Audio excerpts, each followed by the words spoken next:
Assalamualaikum warahmatullahi wabarakatuh. Halo semuanya, perkenalkan saya Wina Aurelia. Di sini saya akan memaparkan materi tentang manajemen bisnis global. Di sini Wina sudah tampilkan 4 poin pembahasan yang akan Wina paparkan. Di antaranya yaitu yang pertama, pengertian bisnis global. Apa sih bisnis global itu? Kemudian yang kedua yaitu cara memulai bisnis global.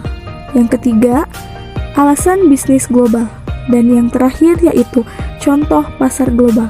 Maksud dari contoh pasar global di sini artinya contoh perusahaan yang sudah tembus dari pasar global ataupun pasar internasional. Langsung saja kepada poin yang pertama yaitu pengertian bisnis global. Bisnis global merupakan kegiatan bisnis yang dilakukan dengan melewati batas-batas suatu negara. Menurut Daniels, Redbaugh, dan Sullivan, bisnis global atau bisnis internasional merupakan semua transaksi komersial baik oleh swasta ataupun pemerintah di antara dua negara atau lebih. Kemudian, bisnis internasional itu terbagi menjadi dua. Yang pertama yaitu pemasaran internasional atau international marketing yang merupakan keadaan di mana suatu perusahaan dapat terlibat dalam suatu transaksi bisnis dengan negara lain, perusahaan lain ataupun masyarakat umum di luar negeri. Kemudian yang kedua yaitu perdagangan internasional atau international trade yang merupakan transaksi antar negara yang dilakukan dengan cara tradisional yaitu dengan cara ekspor dan impor. Dengan adanya transaksi tersebut, maka akan timbul neraca perdagangan antar negara atau balance of trade. Kemudian lanjut kepada poin kedua yaitu cara memulai bisnis global. Yang pertama yaitu dengan melakukan penelitian. Sebelum memasuki pasar global, pembisnis harus melakukan penelitian dan memahami kemungkinan dampak dari langkah bisnis yang diambil, seperti melakukan uji tuntas tentang perilaku budaya dari negara-negara yang menjadi target pasar. Kedua, membentuk tim.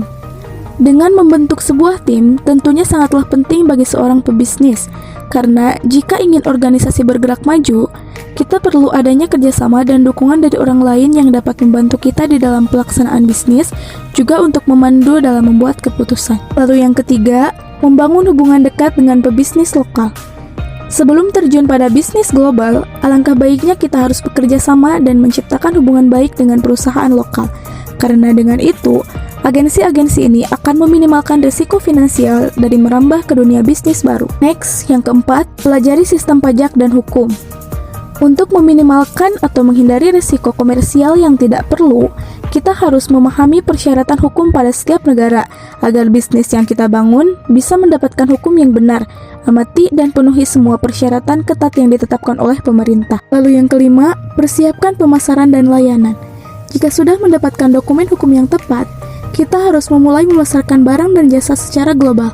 Seperti dengan bantuan internet, kita bisa mengiklankan produk dan layanan kita melalui online, seperti dengan berupa situs web yang disesuaikan dengan pelanggan agar mudah memesan barang dan jasa hingga melakukan pembayaran.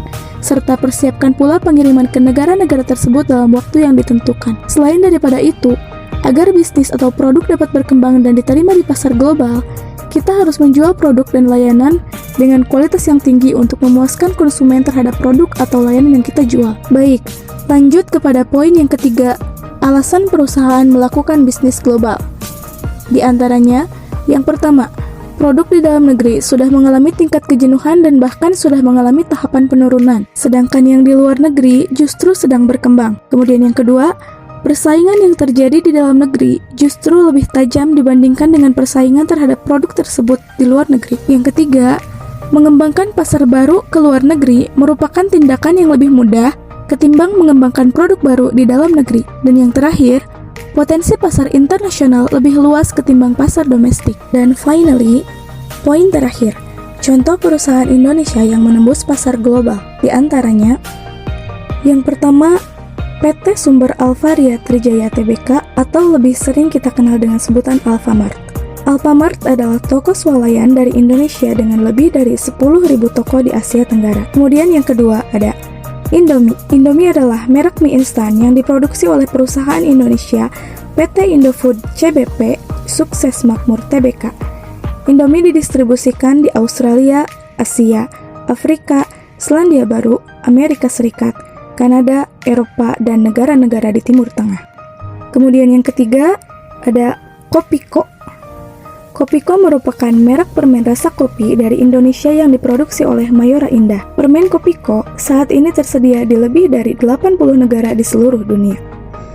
Kemudian yang keempat, Tolak Angin. Tolak Angin adalah produk suplemen herbal yang diproduksi di Indonesia oleh Sido Muncul. Di luar Indonesia, Tolak Angin juga dijual di Filipina, Malaysia, Nigeria, Hong Kong, Australia, Belanda, dan Amerika Serikat. Dan masih banyak lagi perusahaan di Indonesia yang sudah menembus pasar global atau pasar internasional. Oke semuanya, mungkin sekian apa yang dapat Wina sampaikan. Mohon maaf apabila ada salah ucap ataupun salah kata. Jangan lupa di like, comment, and subscribe channel ini. And see you in the next video. Bye-bye. Wassalamualaikum warahmatullahi wabarakatuh.